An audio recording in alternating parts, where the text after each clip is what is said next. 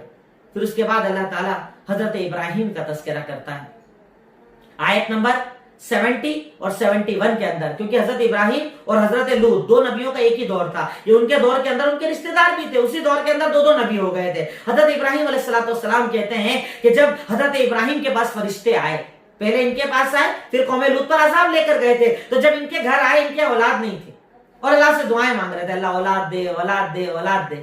اب بزرگ ہیں، عورت بوڑھی ہو گئی ہے اور اللہ تعالیٰ کہہ رہا ہے کہ تیرے یہاں اولاد ہونے والی ہے، بشارت دے دی فرشتوں نے. بیوی ہنسنے لگی. اللہ تعالیٰ آیت نمبر 72 کے اندر ذکر کرتا ہے کہ جب یہ بشارت انہوں نے دی تو بیوی ہنسنے لگی. اعلیدو وانا عجوز وہذا بعلی شیخا، اب مجھے اولاد ہوگی، میں بوڑھی ہو چکی، بانجھ ہو چکی، میرے شوہر بڈھے ہو چکے، اب ہمارے یہاں اولاد ہوگی. فرشتوں نے کہا تعجبین من امر اللہ، کیا تجھے اللہ کے فیصلے پر تعجب ہو رہا ہے؟ رحمت اور اللہ کی برکت پر تجھے تعجب ہو رہا ہے؟ یہ تو اللہ نے اپنی رحمت اور برکت تم پر نازل کر دی ہے. اس سے پتا چلتا ہے کہ اللہ تعالیٰ اسباب کا محتاج نہیں. اگر اللہ دینے پر آئے تو اللہ تعالیٰ ضروری نہیں ہے کہ آپ عمر دیکھ کر اللہ دے گا. اللہ جو چاہے آپ کو دے سکتا ہے، اللہ جب چاہے دے سکتا ہے، اللہ جہاں چاہے دے سکتا ہے. اللہ تعالیٰ اسباب کا محتاج نہیں. وہ بزرگوں کو اولادیں بھی دے سکتا ہے، وہ فقیروں کو مال بھی دے سکتا ہے، پریشان حال لوگوں کو زندگی بھی دے سکتا ہے، سمندر میں راستے بھی بنا سکتا ہے. وہ اللہ تعالیٰ ہر چیز پر قادر ہے. وہ آپ کو ٹھنڈی بھی کر سکتا ہے، وہ آپ کو سلامتی والی بھی کر سکتا ہے. اللہ کی قدرت میں ہر چیز ہے. اس لیے مومن کو کبھی بھی دعاؤں سے پیچھے نہیں ہٹنا چاہیے. وہ مانگتا رہے، وہ پکارتا رہے، وہ اللہ سے ہمیشہ دعائیں کرتا رہے. اللہ جب دینے پر آئے گا وہ عطا کرے گا. اس کی عطائی میں کبھی کنفیوژن مت رکھو، کبھی شک مت رکھو. حضرت ابراہیم علیہ السلام کو اللہ نے بزرگی کے اندر اولاد عطا کی. بزرگی میں اللہ تعالیٰ نے یہ نعمت دی. جب نعمت دی تو بیوی تعجب کرنے لگی کہ اللہ تعالیٰ اس عمر میں، فرشتوں نے کہا تو اللہ کے حکم پر تعجب مت کر، اللہ تعالیٰ جب چاہتا ہے دیتا ہے. اس کے بعد اللہ تعالیٰ نے قوم لوط کا تذکرہ کیا. یہ وہ پہلی قوم تھی جن میں مرد سے اپنی شہوتوں کو پورا کیا کرتے تھے. اللہ تعالیٰ نے ان کی بستی کو پلٹنے کا حکم دیا. فرشتوں نے ان کی بستی کو ایسے اٹھایا اور الٹا کر دیا. اسی جگہ پر الٹا کر ایک ساتھ پوری بستی کو ختم کر دیا گیا. پتھروں کی بارش ان کے اوپر کی گئی اور اللہ تعالیٰ کا عذاب ان کے اوپر آیا. اس کے بعد اللہ تعالیٰ قوم شعیب کا ذکر کرتا ہے جنہیں مدین کی طرف نبی بنا کر بھیجا گیا تھا. ان کے واقعات کو آپ پڑھیے گا. میں شارٹ میں بتا رہا ہوں، ڈیٹیل نہیں بتا رہا ہوں، بہت زیادہ پڑھیے گا. آپ کو انشاءاللہ نہ جانے کتنی نصیحتیں ان لوگوں کے واقعات سے ملے گی، کیونکہ یہ انبیاء ہیں. ان کی زندگی اللہ تعالیٰ نے اسی لیے بنائی تھی تاکہ ہم ان سے سیکھیں. ورنہ اللہ تعالیٰ کس سے تھوڑی سنا رہا ہے کہ کہانی سننا بڑا مزہ آئے گا. اللہ ہمیں اس لیے سنا رہا ہے کہ تم سیکھو، تم سمجھو تو تمہیں سمجھ میں آئے گا انشاءاللہ. اللہ تعالیٰ نے اس قوم کو بھیجا. اس قوم میں کمی کیا تھی؟ ناپ تول میں کمی کرنا. بھئی کامن سب میں ایک پرابلم تو تھی، وہ لوگ شرک کرتے تھے، اللہ کے ساتھ غیروں کی عبادت کرتے تھے. پر ایک سب کے اندر بڑا گناہ پایا جاتا تھا. جیسے پیچھے ذکر کیا قوم لوط کے اندر مرد سے اپنی شہوت پوری کرتا تھا، یہ کا سسٹم تھا. اس کے بعد قوم مدین کے اندر جن میں اللہ تعالیٰ نے حضرت شعیب کو بھیجا، ان کے اندر ایک بڑی بیماری تھی ناپ تول میں کمی کرنا. جب لینا میزان کے اندر بڑھا کر لے لینا، جب دینا میزان کے اندر کم کر دینا، یعنی ناپ تول میں کمی کیا کرتے تھے. اللہ تعالیٰ نے جب ان کی طرف نبی کو بھیجا تو انہوں نے آیت نمبر 84 کے اندر ارشاد فرمایا کہ اے لوگو تم ناپ تول میں کمی مت کرو، یہ کمی کرنا غلط ہے. انی اراکم بخیر، جبکہ تم تو بھلائی پر ہو، میں تمہیں اچھے لوگ دیکھتا ہوں، تم اچھے لوگ ہو، پھر بھی یہ عمل کرتے ہو. ناپ تول میں کمی کرتے ہو، لوگوں سے لیتے ہو تو زیادہ لیتے ہو، دیتے ہو تو کم لیتے ہو. ہمارے یہاں بھی ہوتی ہے نا ناپ تول میں کمی. جو ہمارے یہاں گھروں پر سبزی بیچنے والے آتے ہیں ان کے ہاتھوں کے اشارے چلتے ہیں، ادھر کرا تو کم، ادھر کرا تو زیادہ، اشارے سے تولتے ہیں. آپ نے کبھی غور کیا؟ غور کرنا اور دیکھنا. کئی لوگ ترازو کے اندر سیٹنگ کر کے رکھتے ہیں، کئی لوگ باٹ کے اندر سیٹنگ کر کے رکھتے ہیں. کتنا کما لوگے، کتنا فائدہ حاصل کر لوگے، کتنے دن کی زندگی بڑھا لوگے، کتنا بینک بیلنس بڑھا لوگے. یہ تو ہوئی ایک قوم جو سامنے ناپ تول میں کمی کرتی ہے. دوسری وہ جو مال بیچتے ٹائم مال کا عیب نہیں دکھاتے، سامان بیچتے ٹائم بتاتے نہیں اس کے اندر کیا کیا کمی ہے. آپ نے گاڑی خرید لی، موبائل خرید لیا، کوئی سامان خرید لیا، بتاتے ٹائم کچھ نہیں بتائیں گے، جبکہ ان کو پتا ہے اس میں کمی ہے. اگر ایسا چھپاؤ گے تو اللہ کا عذاب تمہارے اوپر آئے گا. تم اپنی حلال روزی کو حرام کر لو گے, ظاہر کر کے بیچو, عیب بتا کر بیچو. ارے اللہ کی ذات پر ایمان رکھو کہ اللہ تعالیٰ دینے والا اور عطا کرنے والا ہے. کبھی بھی ناپ تول میں کمی مت کرو. اگر تم ناپ تول میں کمی کرو گے اللہ کا عذاب آئے گا. اللہ نے اس قوم کے اوپر جو عذاب نازل کیا, اللہ تعالیٰ وہی بتاتا ہے کہ نبی نے بہت سمجھایا, نبی نے بہت سکھایا, ایسا مت کرو, یہ عمل کرنا غلط ہے. پر جب وہ قوم نہ مانی, اللہ رب العالمین کا عذاب ان کے اوپر نازل ہوا اور اللہ رب العالمین کی ناراضگی ان لوگوں پر نازل ہوئی. اللہ رب العالمین ان کا ذکر کرتا ہے. ان کے بعد اللہ رب العالمین کچھ اور قوموں کا تذکرہ کرتا ہے, ان پر آنے والے عذابوں کا تذکرہ کرتا ہے, اپنی رحمت کا ذکر کرتا ہے, اپنی توحید کا ذکر کرتا ہے, اور اللہ تعالیٰ ڈراتا ہے کہ تم اللہ کے عذاب سے ڈرو, اللہ تعالیٰ کا عذاب بڑا سخت ہے. اس کے بعد اللہ تعالیٰ نماز کا حکم دیتا ہے, بڑا اچھا حکم دیتا ہے اللہ تعالیٰ. آیت نمبر 114, آیت نمبر 114 کے اندر ارشاد فرماتا ہے وَأَقِمِ الصَّلَاةَ طَرَفَيِ النَّهَارِ وَزُلَفًا مِّنَ اللَّيْلِ. تم دن کے الگ الگ وقتوں میں نمازیں قائم کرو, رات کے وقت میں نمازیں قائم کرو, یعنی فرض نماز پڑھو اور ساتھ ساتھ تہجد کی نماز بھی پڑھو. فرض نمازیں پڑھو, نمازیں اور عبادت کرو. اللہ تعالیٰ اس کی فضیلت جانتے ہیں کیا بتا رہا ہے؟ ان الحسنات یذہبن السیئات. تم نیکی اگر کرتے ہو نا تو یہ نیکیاں تمہارے گناہوں کا خاتمہ کر دیتی ہے. غلطیاں تو سب سے ہوتی ہے, خطائیں سب سے ہوتی ہے, لغزشیں سب سے ہوتی ہے, پر جب بندہ اللہ کے سامنے آتا ہے, وضو بناتا ہے, اللہ اپنے آپ کو پاکیزہ بناتا ہے, وضو بنا کر اللہ کی خدمت کے اندر آتا ہے, اللہ کے سامنے مصلی پر کھڑا ہوتا ہے, اللہ میں تیرے سامنے آ گیا, تیرا بندہ بن کے آ گیا, اپنی حقارت اور اپنی ذلت لے کر آ گیا. اے اللہ میں اپنی ذلت کو جانتا ہوں, اے اللہ میں اپنی کمیوں کو جانتا ہوں, اے اللہ میں تیرے سامنے آ گیا ہوں, اے اللہ مجھے معاف کر دے, اے اللہ میری خطاؤں کو معاف کر دے. اللہ تعالیٰ قرآن کے اندر کہتا ہے جب تم نمازیں قائم کرتے ہو نا, یہ نمازیں تمہارے گناہوں کا خاتمہ کر دیتی ہے, تمہاری لغزشوں کا خاتمہ کر دیتی ہے, اور اللہ تعالیٰ ان نمازوں کو پڑھنے کی بنیاد پر تمہارے گناہوں کو معاف کر دیتا ہے. تو بندے کو جب نماز پڑھے, نماز پر یقین رکھنا چاہیے. اور اس کے بعد اللہ کہتا ہے وَاصْبِرْ, صبر کیجئے, فَإِنَّ اللَّهَ لَا يُضِيعُ أَجْرَ الْمُحْسِنِينَ, کیونکہ اللہ تعالیٰ احسان کرنے والوں کے اجر کو کبھی ختم نہیں کرتا, اس کا اجر باقی رہتا ہے, اس کے اجر کے اندر اللہ تعالیٰ کبھی کمی نہیں کرتا. اس کے بعد آج آپ کے سامنے اسی 11ویں پارے کے اندر 12ویں پارے کے اندر ایک عظیم واقعہ, ایک عظیم سورت ہے سورہ یوسف, جس میں اللہ رب العالمین حضرت یوسف علیہ السلام کے پورے واقعے کو ذکر کرتا ہے. اور اگر آپ ایک بار ترجمے کے ساتھ اسے پہلے پڑھ لینا اور اس کے بعد اس سورت کو کسی اچھے قاری کی آواز میں لگانا اور سننا, پروجیکٹر چلے گا آپ کے سامنے, پوری پکچر, پورا واقعہ پکچر کی طرح چلے گا. اتنا پیارا واقعہ اللہ تعالیٰ بیان کرتا ہے کہ آپ جانتے ہیں حضرت یوسف علیہ السلام کے ابا حضرت یعقوب نبی تھے, بیٹے حضرت یوسف, انہیں بھی اللہ نبی بنانے والا تھا. اب یعقوب کے ٹوٹل ایک بیوی سے 10 بچے اور ایک بیوی سے 2 بچے. حضرت یوسف اور ان کے سگے بھائی حضرت بنیامین. ابا کو زیادہ محبت یوسف سے تھی کیونکہ یوسف بہت زیادہ خوبصورت تھے, ان سے زیادہ محبت تھی. 10 بیٹوں سے بھی محبت کرتے تھے, پر ہوتا ہے نا فطری طور پر, آگے آپ کے گھر میں اگر 3-4 بچے ہوں, ایک سے ذرا زیادہ محبت ہوتی ہے. یوسف سے ذرا زیادہ محبت تھی, انہیں پاس میں رکھتے, کھلاتے, دھیان رکھتے. اب باقی کے جو 10 بھائی تھے, ایک طرف سگے بھائی, ایک ماں کے جو 10 بچے تھے, اور ادھر 2 تھے بنیامین اور یوسف, یہ ان لوگوں کو بڑا جلن ہوتی تھی, حسد ہوتی تھی. ایسا کیوں ابا, ایک ہی سے محبت کرتے ہو, ہم سے محبت کم ہے, اب کیا کرے کیا کرے کیا کرے, پلاننگ ہو رہی, کیا کریں. یوسف کو دور کر دیا جائے. ابا سے کہا کیسے دور کریں, الگ الگ. دیکھیے اللہ تعالیٰ نے یہاں پر پلاننگ ذکر کی ہے. پر یوسف علیہ السلام اسی دور کے اندر کہتے ہیں جب وہ چھوٹے تھے انہوں نے خواب دیکھا. کیا خواب دیکھا کہ 11 ستارے اور سورج اور چاند میرا سجدہ کر رہے ہیں. اب ابا نبی تھے, ابا کو آ کے بولا ابا کہا کیا ہوا, کہا میں نے خواب دیکھا ہے. کہا کیا دیکھا, کہا میں نے دیکھا کہ 11 ستارے اور سورج اور چاند میرا سجدہ کر رہے ہیں. کہا یہ واقعہ ٹھیک ہے, میں تیرا خواب سن لیا, اپنے بھائیوں کو مت بتانا. تیرے بھائیوں کو اگر تو بتا دے گا نا, تیرے بھائی تجھ سے نفرت کرنے لگ جائیں گے, اور زیادہ نفرت ان لوگوں کی بڑھ جائے گی. کہا وجہ کیا, کہا وجہ, اس وقت وجہ تعبیر نہیں بتائی ان کو خواب کی, بس بولا ابھی بتانا مت کسی کو, اپنا یہ واقعہ کسی کو مت بتانا. اللہ تعالیٰ کہتا ہے, اللہ تعالیٰ ان کا پورا واقعہ بیان کرتا ہے کہ حضرت یوسف علیہ السلام کے بھائیوں نے جب پلاننگ کی کہ ارے ابا اس سے زیادہ محبت کرتے ہیں, اپن اتنے سارے اتنے بڑے طاقتور قوت والے پھر بھی اپنے سے محبت نہیں کرتے. کہا کیا کرو, کہا ایسا کرتے ہیں یوسف کو اپنے ساتھ لے کر جاتے ہیں, قتل کر دیتے ہیں, مار ڈالتے ہیں, یا اسے کسی کنویں کے اندر ڈال دیتے ہیں. اب ابا کے پاس آئے, ابا سنیے. کہا کیا ہوا, کہا ہم جنگل کے اندر جاتے ہیں, ہم جنگل کے اندر لکڑیاں کاٹتے ہیں، ابھی یوسف اکیلا گھر میں رہتا، ہمارے ساتھ بھیج دو اس کو، جائے گا، کھیلے گا، کودے گا، ذرا باہر نکلے گا، باہر کی دنیا دیکھے گا، اچھا لگے گا اس کو۔ انہوں نے منع کر دیا کہ نہیں، کیونکہ ان کو ڈر تھا کہ یہ بھائی اس کے بارے میں اچھی سوچ نہیں رکھتے کہ کچھ الٹا سیدھا نہ کر دیں، نہیں بھیجا۔ پھر آ کر کہا ابا بھیج دو نا، یقین نہیں ہے کہ ہمارے اوپر وعدہ کر رہے اتنے سارے بھائی، ہم حفاظت کریں گے اس کی۔ لے کر گئے، حضرت یوسف کو دے دیا، اللہ کے بھروسے دے دیا، اللہ تعالیٰ کی ذات پر بھروسے کرتے ہوئے دے دیا۔ اللہ تعالیٰ نے پورا ڈیٹیل کے اندر واقعہ بیان کیا ہے، دے دیا، لے گئے، لے کر چلے گئے۔ اب لے کر جا کر جب پلاننگ کی، اب وہاں لے جانے کے بعد پلاننگ ہو رہی، کیا کریں؟ کہا قتل کر دو، کہا نہیں قتل مت کرو، ایسا کرو اس کو سامنے کنواں سوکھا ہے کمپنی والا، اس میں ڈال دو، اب کوئی بھی وہاں سے جب گزرے گا، قافلہ گزرے گا، اسے لے جائیں گے، اپنا مقصد تو صرف دور کرنا ہے، دور ہو جائے گا، مارتے کا ایک مت مارو اس کو۔ کہا چلو ٹھیک ہے ایسا کرو۔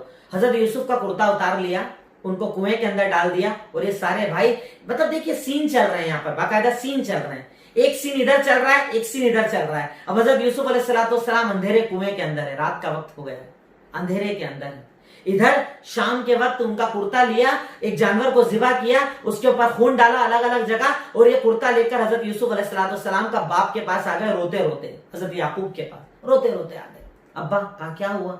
کہا ہمارے ساتھ تو تھا، ہم بیٹھے ہوئے تھے، اپنے اپنے کاموں کے اندر لگ گئے تھے، اب اسی درمیان کے اندر ایک بھیڑیا آیا اور یوسف کو کھا گیا۔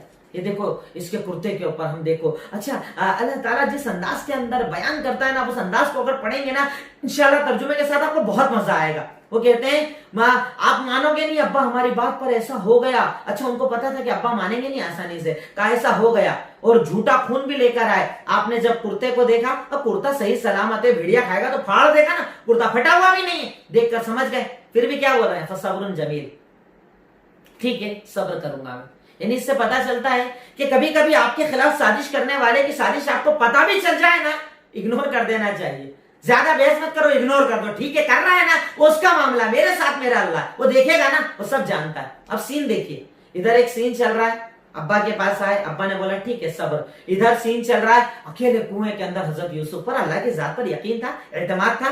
اگلا دن ہوا، وہاں سے قافلہ گزرا، انہوں نے پانی پلانے والوں کو بولا جاؤ پانی لے کر آؤ، غلام ہوتے تھے وہ پانی لینے کے لیے جیسے ڈول اندر ڈالا اور ڈول کھینچا تو حضرت یوسف نے پکڑ لیا، اوپر آ گئے، چھوٹا بچہ، بڑا خوبصورت بچہ، جیسے دیکھا بولے یا بشرا ہاذا غلام، یہ تو بڑا پیارا بچہ ہے، لے کر وہاں پر آئے، کہا بہت خوبصورت ہے، چلو اسے لے جا کر مصر میں بیچ دیں گے، مصر قریب تھا جہاں لے جا کر اسے بیچ دیں گے، اچھا پیسہ مل جائے گا۔ اب وہاں لائے، وہاں بیچنے کے لیے کھڑا کر دیا۔ اتنے میں عزیز مصر جو اس وقت کا بادشاہ تھا، اس کا بادشاہ کا سب سے خاص وزیر یہ وہاں سے گزرا، دیکھو اتنا خوبصورت بچہ، خرید لیا، اپنی بیوی کے پاس لے کر آئے، کہا اسے پالیں گے پوسیں گے بڑا کریں گے، یہ اپنے کام آئے گا، بڑا خوبصورت بچہ ہے۔ اب ان کو بڑا کرنے لگے۔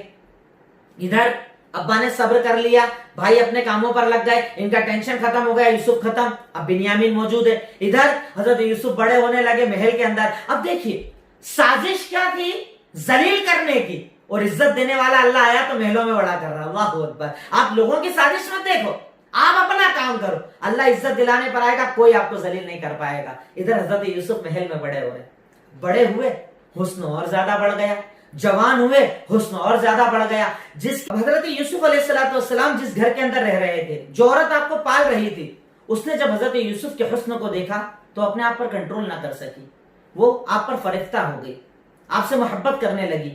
ایک دن جب گھر کے اندر کوئی نہیں تھا، اس نے گھر کا دروازہ بند کر دیا اور حضرت یوسف علیہ السلام کو کہتی ہے، ہی تلک، میں اپنی ضرورت اس سے پوری کرنا چاہتی ہوں، زناکاری کرنا چاہتی ہوں، میرے ساتھ عمل کر۔ اب حضرت یوسف اللہ تعالیٰ سے ڈرنے والے تھے، اللہ کا خوف آپ کے دل کے اندر تھا، آپ اس سے دور بھاگتے ہیں، آپ آگے بھاگ رہے ہیں، وہ آپ کے پیچھے بھاگ رہی ہے اور آپ کا کرتا پکڑتی ہے، پیچھے سے آپ کا کرتا پھٹ جاتا ہے۔ جیسے ہی گیٹ کھولتے ہیں ویسے ہی عزیز مصر یعنی اس کا شوہر سامنے کھڑا ہے۔ اب جیسے آدمی کو دیکھا رنگ بدل لیا، بولتی ہے ارے تمہارے گھر والوں کے ساتھ دیکھو برائی کا ارادہ کر رہے تھے، یہ زناکاری اور بدکاری کا ارادہ کر رہے تھے، تمہاری بیوی کے ساتھ غلط ارادہ کر رہے تھے۔ شوہر نے دیکھا، اب اس وقت گھر کے اندر ایک سمجھدار انسان موجود تھا جو ان کے گھر کا کوئی بڑا بزرگ ہوگا، اس سے جا کر کہا کہ بھائی بتاؤ کیا کرنا چاہیے؟ کہا آپ جا کر دیکھو کرتا کہاں سے پھٹا ہے، اگر آگے سے پھٹا ہے تو یوسف جھوٹ بول رہے ہیں، یہ سچ بول رہی ہے، اور اگر پیچھے سے پھٹا ہے تو تیری بیوی جھوٹ بول رہی ہے اور یوسف سچے ہیں، اور کرتا تو پیچھے سے پھٹا تھا۔ جیسے پتا چلا گھر گئے اور معاملہ دیکھا تو اب کہتے ہیں یوسف اب چونکہ میں عزیز مصر ہوں، اگر یہ بات باہر جائے گی تو بڑا غلط ہو جائے گا، تو یوسف ایسا کرو کہ میں اس کو بولتا ہوں یہ توبہ کرے گی, تم بھی اس بات کو اگنور کر دو, چھوڑ دو اس بات کو. پر ایسی باتیں رکتے نہیں ہیں, ایسی باتیں پھیل جاتی.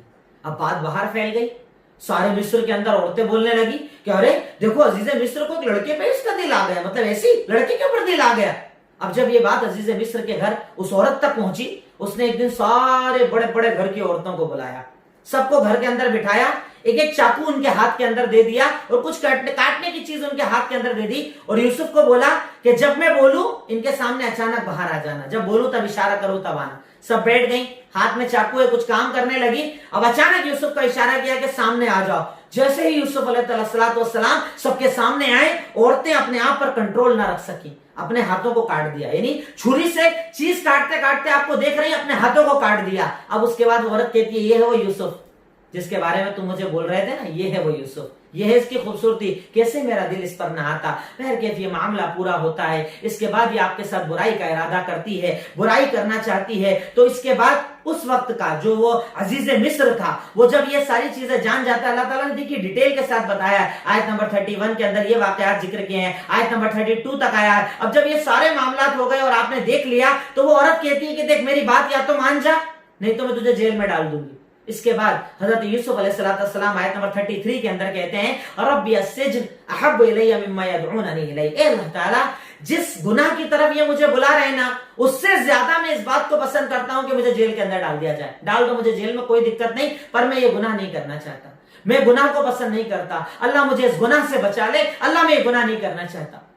ان کو جیل میں ڈال دیا جاتا ہے, جیل کے اندر پہنچا دیا جاتا ہے. سوچئے, ایک طرف زناکاری کھلی ہے, آسانی کھلی ہے, دنیا کا مزہ کھلا ہے, اور ایک طرف دنیا کی تکلیف اور صعوبت. پر مومن تکلیف برداشت کر لیتا ہے, پر 4 دن کا یا 4 منٹ کا مزہ پسند نہیں کرتا. وہ تکلیفوں کو برداشت کرنا پسند کرتا ہے, کیونکہ اسے اللہ کی رضا چاہیے. اگر میرا رب مجھ سے راضی ہو گیا تو اس سے بہتر بدلہ انشاءاللہ اللہ رب العالمین مجھے عطا کر دے گا. اب یہ جیل کے اندر ہے, دیکھیے سین.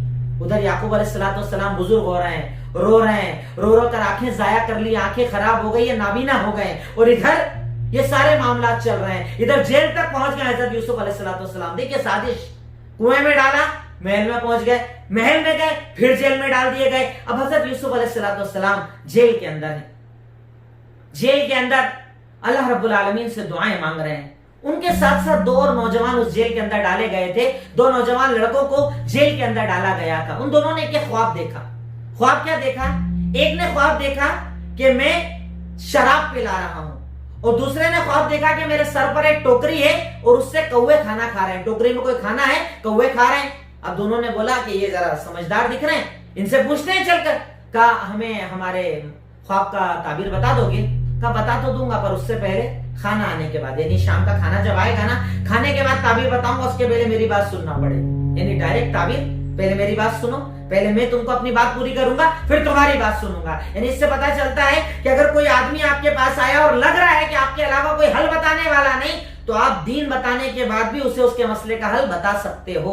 اب حضرت یوسف علیہ السلام کہتے ہیں آیت نمبر 39 کے اندر, یا صاحب السجن ارباب متفرقۃ خیر ام اللہ الواحد القہار, کہ بتاؤ تم اتنے سارے معبودوں کی عبادت کرتے ہو, وہ زیادہ بہتر یا ایک اللہ بہتر؟ اتنے سارے بہتر یا ایک بہتر؟ کہا ایک بہتر. کہا اس کی عبادت کرو, اس کے ساتھ کسی کو شریک مت کرو, وہ اکیلا ہے, وہ تنہا ہے, وہ ہر چیز کا دینے والا ہے.